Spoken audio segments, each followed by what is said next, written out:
I came here to protect my father-in-law and mother-in-law. How long is Jennifer going to rely on her parents? There's nothing good about mooching off your family home for employment.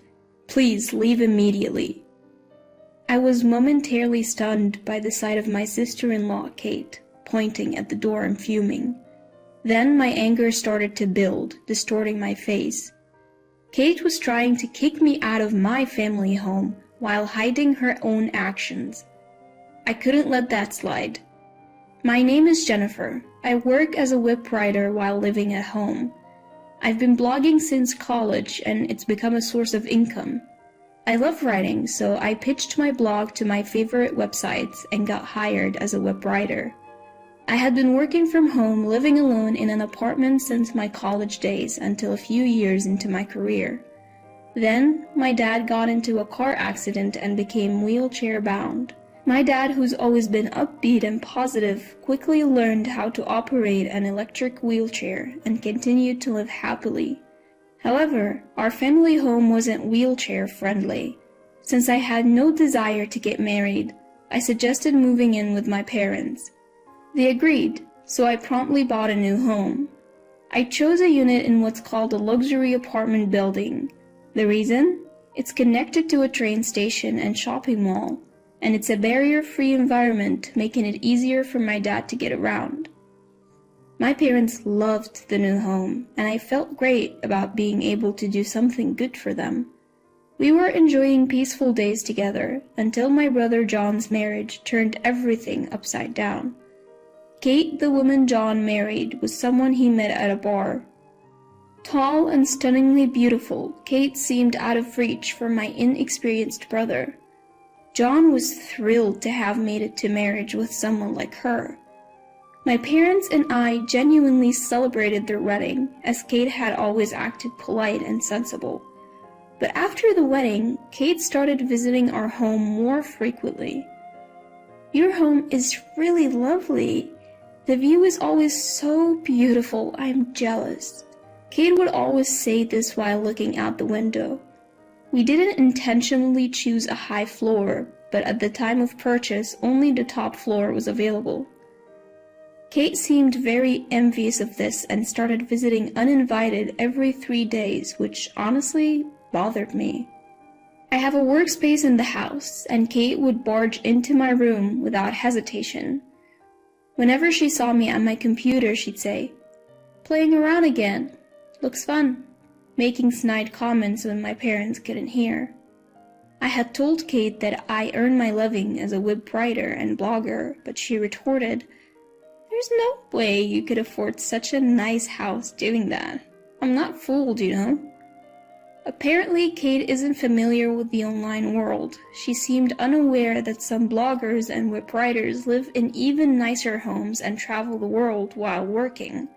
So to Kate, it looked like I was just another person financially dependent on their parents.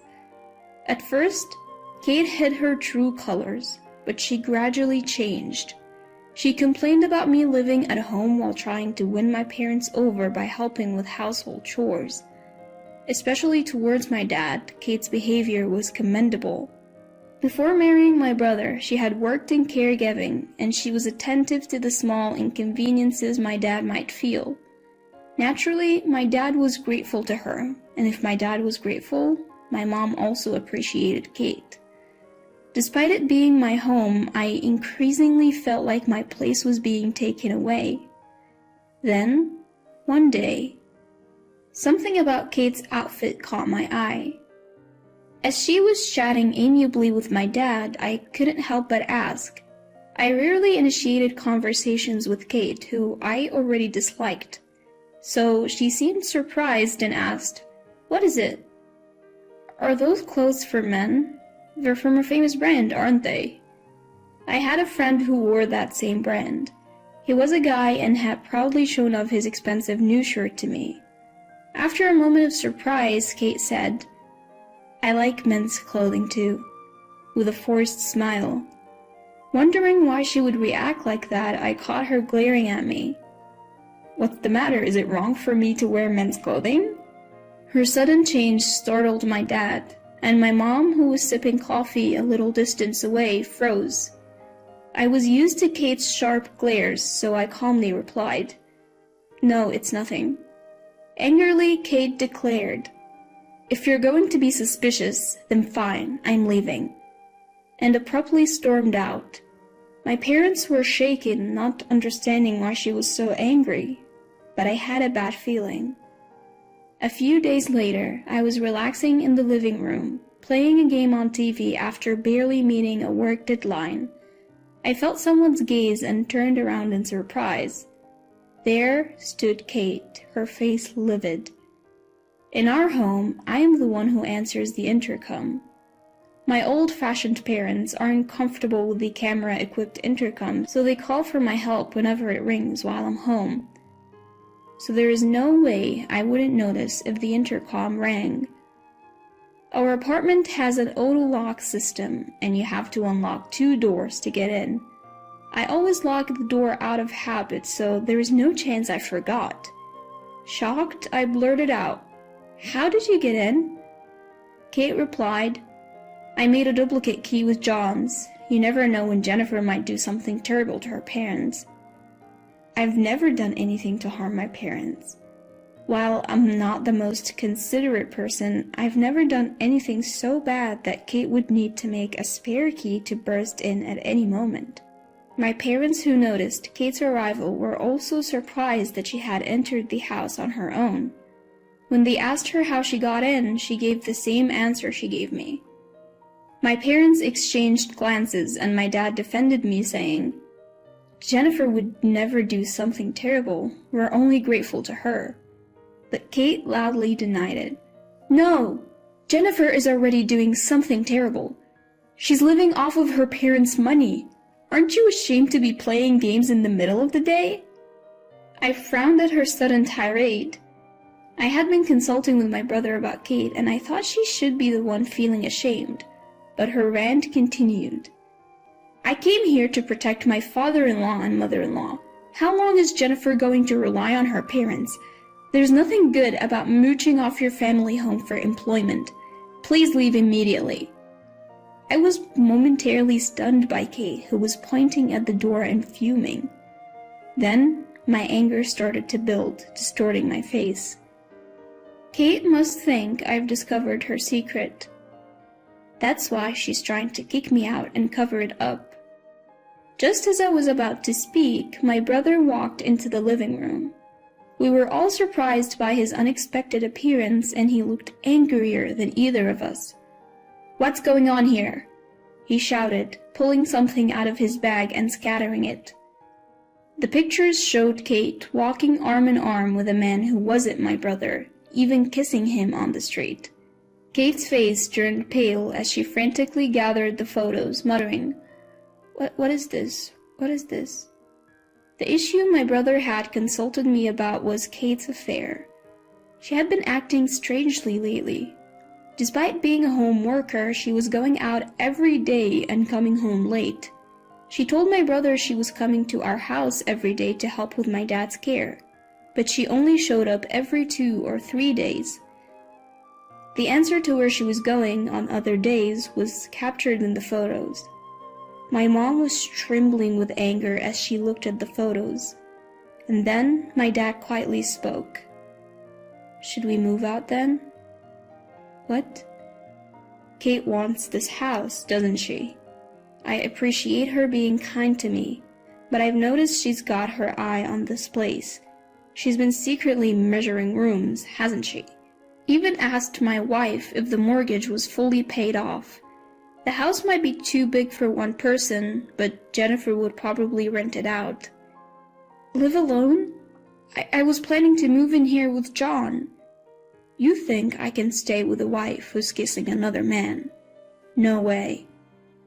"Wait, it was just a fling.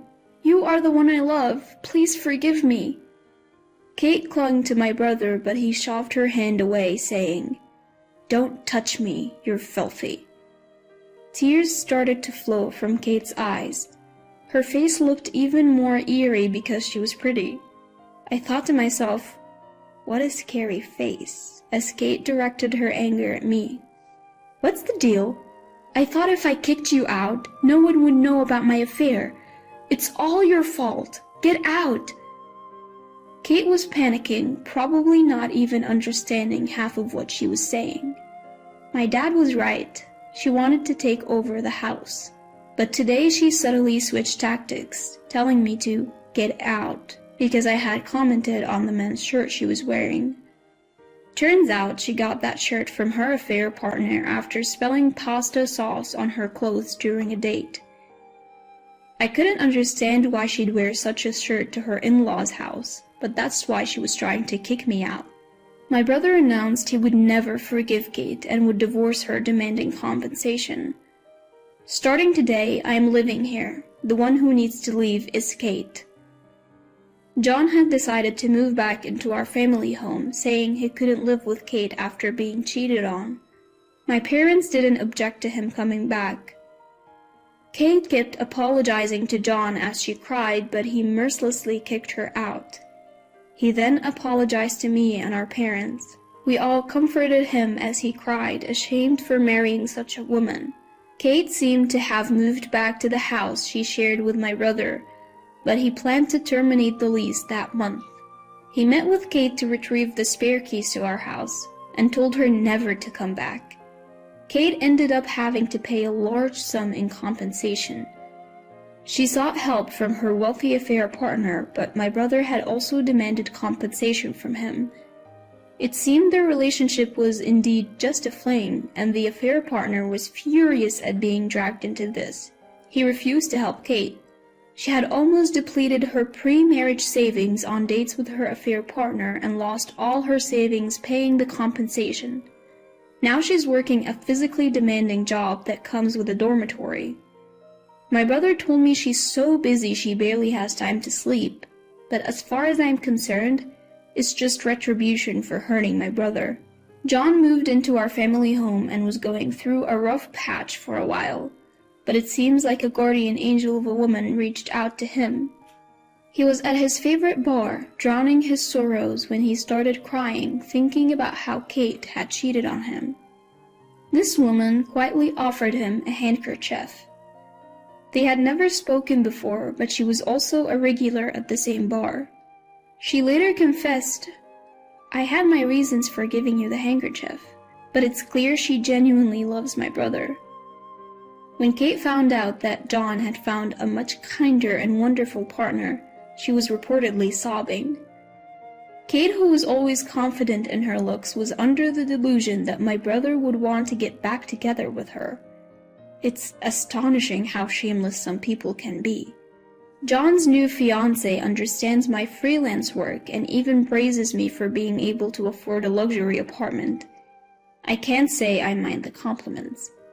Given that my brother's ex was Kate, I was able to quickly accept this woman as a part of our family. Kate had tried to take over our home and hurt John, but now he's found happiness. We're all looking forward to a brighter future. My father, mother, and I have returned to our peaceful lives now that Kate is gone. My dad, who Kate used to fuss over, actually felt smothered by her and is now living more freely. I thought I had been inconsiderate in taking care of my dad, so hearing his confession was a relief. The three of us in the family now appreciate the peacefulness of our daily lives, cherishing each day's happiness, especially when my brother and his wife come to visit.